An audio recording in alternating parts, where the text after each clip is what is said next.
Bonjour à tous, nous sommes le vendredi 26 avril et on commence comme d'habitude avec les titres de ce JT. Élus et responsables d'associations sportives se sont retrouvés hier midi au Comet pour une visite de chantier. La deuxième phase des travaux avance bien, ouverture prévue début 2014. Après le centre de distribution, les chantiers d'insertion des restos ont déménagé cette semaine. Eux aussi rejoignent leurs nouveaux locaux Route des Sables, des locaux plus adaptés à leur travail.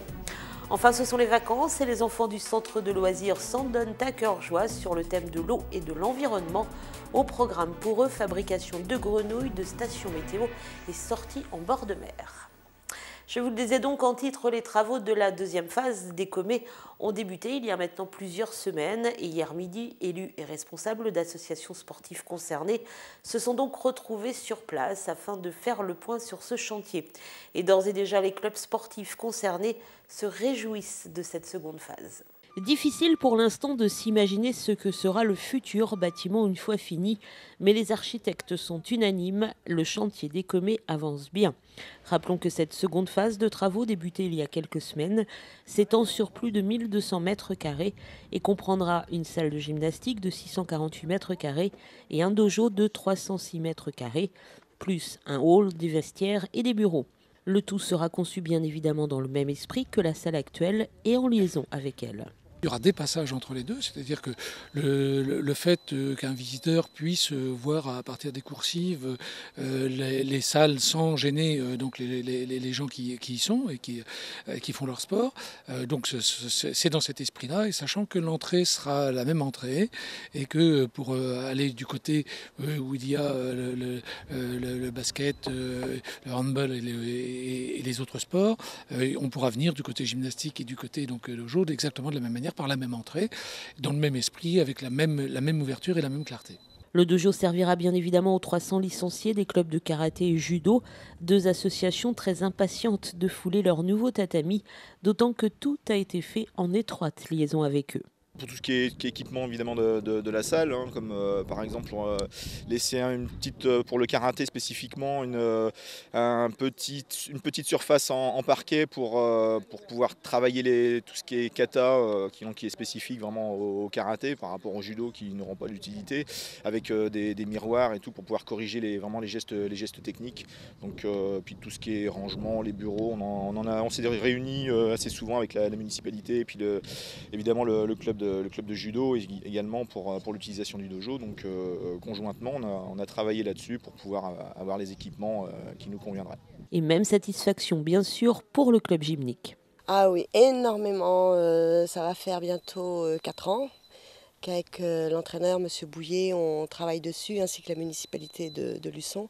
Et là, c'est vrai on l'attend avec grande impatience. Ça va être un plus énorme pour nous parce que nous avons des gymnastes que nous avons déjà repérés, qui ont déjà été repérés par d'autres clubs. Et nous, on veut les conserver, bien sûr. Et grâce à notre salle, on va pouvoir les conserver et donc les propulser beaucoup plus haut. Budget total de ce chantier, 1,8 million d'euros avec les équipements et date de livraison prévue, janvier 2014. Nous l'évoquions il y a quelque temps sur cette antenne, le centre de distribution des Restos du Cœur a déménagé dans ses nouveaux locaux situés route des Sables. Et bien cette semaine, ce sont les chantiers d'insertion qui ont rejoint également leur nouvelle adresse. Un déménagement d'envergure par l'ampleur du matériel à transporter.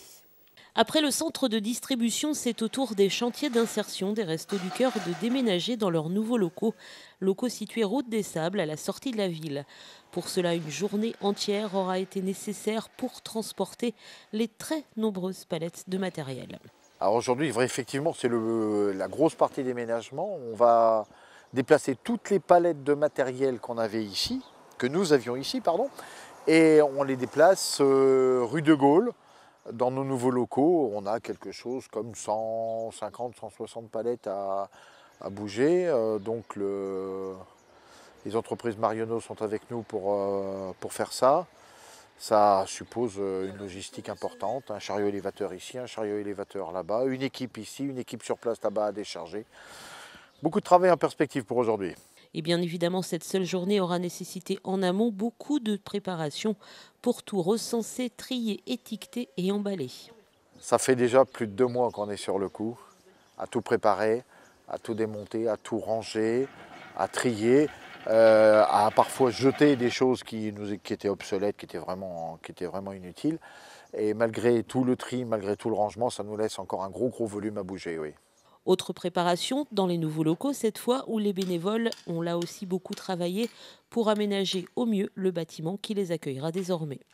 Alors là-bas, grosse préparation du bâtiment, installation, vous l'avez vu, des cloisonnements, des locaux, des ateliers. Et puis maintenant, il va falloir tout poser là-bas par catégorie. Et ensuite, il faudra qu'on s'installe dans nos ateliers respectifs. La distribution alimentaire, elle est déjà installée, donc il n'y a pas de souci.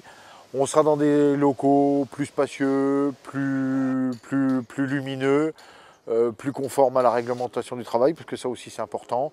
Donc globalement, mieux pour nos équipes qui sont avec nous. Plus de place dans les ateliers, plus de place au niveau du stockage, plus de facilité d'accès pour les véhicules.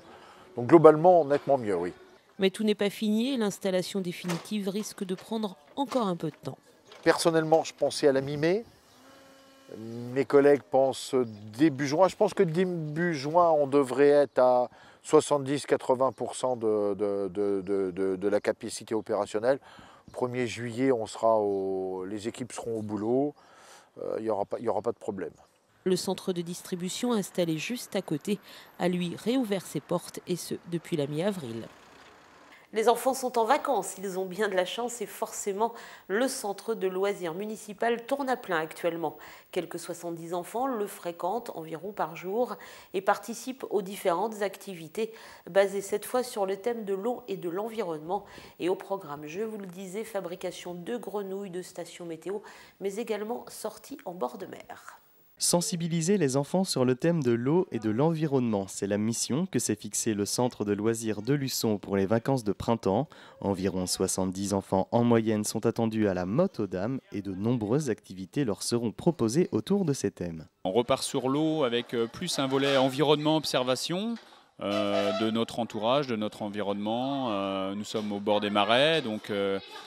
Voilà, alors pour les petits, il y aura des stations météo, il y aura des reprises sur les grenouilles, la création de grenouilles, l'observation également des différents marais, avec les animaux, les oiseaux, voilà. Pour les plus grands, les activités sont plutôt originales, à l'image des 7-8 ans, à qui on a confié la fabrication d'un aspirateur à insectes. En fait, il faut un bocal et puis il faut le laver. Après, on fait 2 trous et on met 2 tuyaux dans chaque trou.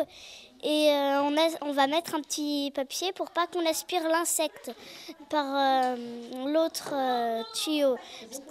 Parce qu'en fait, il faut aspirer par un tuyau pour après qu'on regarde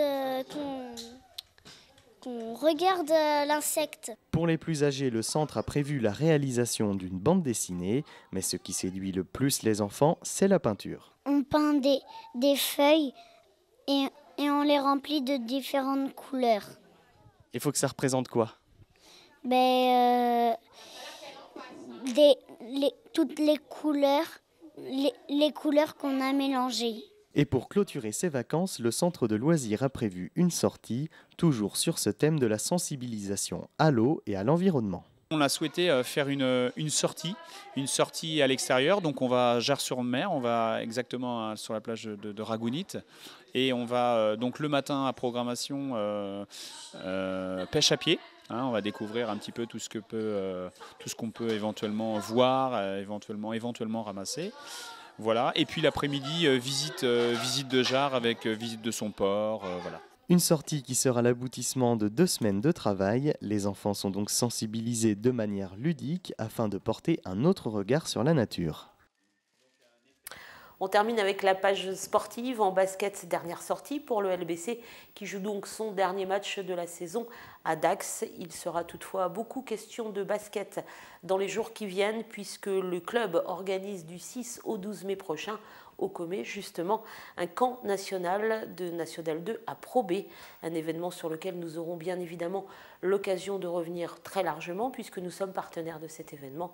Et je vous donne rendez-vous pour un IMAG spécial donc sur ce camp basket samedi prochain donc sur TLSV. Et puis en football, on jouera ce week-end la 30e journée de championnat en CFA. Luçon reçoit Concarneau samedi soir à 19 h au stade Jean de Mouzon. Fontenay se déplace à Saint-Ballot et les Herbiers accueillent Le Mans. C'est la fin de ce JT. Merci de votre attention. Demain, vous retrouverez l'info du mois, l'essentiel de l'actualité du mois d'avril sur Luçon et le territoire de Luçon. Et puis lundi, bien sûr, une nouvelle actu. Salut.